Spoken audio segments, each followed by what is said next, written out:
এয়া আমাৰ মায়ে চাউলৰ গুড়ি ভাজি আছে, পিঠাগুড়ি লাড়ু বনাবৰ কাৰণে। আজি ৰাইজে লাড়ু বনাব, সেইকাৰণে এইখিনি আমি ঢেঁকীত খুন্দি ভাজি ল'লোঁ। এতিয়া আমি ৰাইজৰ এঠাইত লাড়ু বনাম। এনেকৈ গুৰ মিঠে পগাই আছে, গুৰ মিঠে পগাই এয়া জুলীয়া কৰি আছে। এয়া ৰাইজৰ মানুহ সকলো গোট খাইছে, গোট খাই এয়া লাড়ু বনোৱা চলি আছে তীব্ৰ গতিত। গোটেইখিনি মানুহ এনেদৰে বহি লৈছে, এয়া সুন্দৰকৈ লাড়ু তৈয়াৰ কৰি আছে।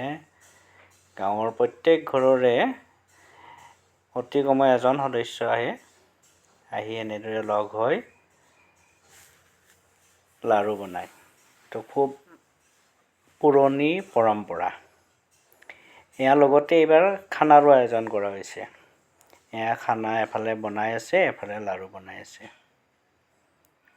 এই খানাটো আচলতে ৰাইজৰ তৰফৰ পৰা নহয়, এনেই কেইজনমানে দান দিছে, মানে তুলি পেলাই কৰিছে। এইটো এটা বৰ শুভ লক্ষণ। এয়া নতুন প্ৰজন্ময়ো লাড়ু বনোৱাত লাগিছে। এয়া লিটিল, বিশ্ব আৰু তিলু, সিহঁতেও হাঁহি ফূৰ্তিৰে লাড়ু বনাই আছে। এইটো খুব শুভ লক্ষণ। আমাৰ সমাজত এইটো খুব শুভ পৰম্পৰা। এয়া লাড়ুবিলাক সুন্দৰকৈ সজাই থৈছে আৰু আমাৰ দিনেশ দাদাই এইবোৰ হিচাপ কৰি আছে। গোটেইখিনি মিলি প্ৰায় 25 মোন হৈছে। আৰু এই চাউলবিলাক, গুড়িবিলাক আচলতে ঘৰৰ পৰা নিজে নিজে লৈ আহে আৰু ইয়াত মিঠাইটো পগাই লৈ এনেদৰে এই ঘৰত কৰা হয়। আৰু এয়া আমাৰ খানাৰ পৰ্ব চলি আছে। লাড়ু বনোৱা হৈ গ'ল। এতিয়া গোটেইখিনিয়ে মিলিজুলি প্ৰীতিভোজ এটাৰ আয়োজন কৰা হৈছিল, এয়া খাই আছে গোটেইখিনি ৰাইজে। এইটো খুব এটা একতাৰ বান্ধোনেৰে বান্ধ খাই থকা এটা খুব সুন্দৰ পৰিৱেশ আমাৰ গাঁও অঞ্চলত দেখা যায়। আৰু এইটো আমি সৰুৰে পৰা এই পৰম্পৰাটো দেখি আহিছোঁ। আৰু সুখৰ খবৰ যে আমাৰ নৱ প্ৰজন্ময়ো এই পৰম্পৰাত খুব উৎসাহেৰে আদৰি লৈছে। এইটো আমাৰ কাৰণে আটাইতকৈ গৌৰৱৰ কথা বুলি আমি অনুভৱ কৰোঁ।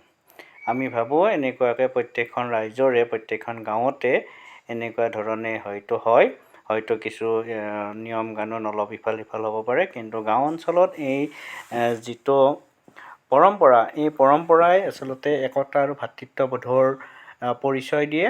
আৰু আমি বিশেষকৈ চহা জীৱনৰ যিসকল খেতিয়কৰ এইখিনি সময়ৰ যিটো আনন্দ, সেই আনন্দই আচলতে আমাৰ বহিঃপ্ৰকাশ ঘটে এনেদৰে কিছুমান উৎসৱ পাৰ্বণত।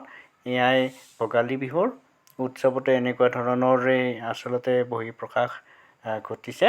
আৰু এইটো আমাৰ কাৰণে খুব সুখৰ কথা যে এনেকুৱা পৰম্পৰা আমাৰ নতুন প্ৰজন্ময়ো আদৰি লৈছে। খুব আন্তৰিকতাৰে সিহঁতে লাগি ভাগি গোটেইখিনি কাম কৰিছে। পুনৰ ভোগালী বিহুৰ শুভেচ্ছা জনাই আজিলৈ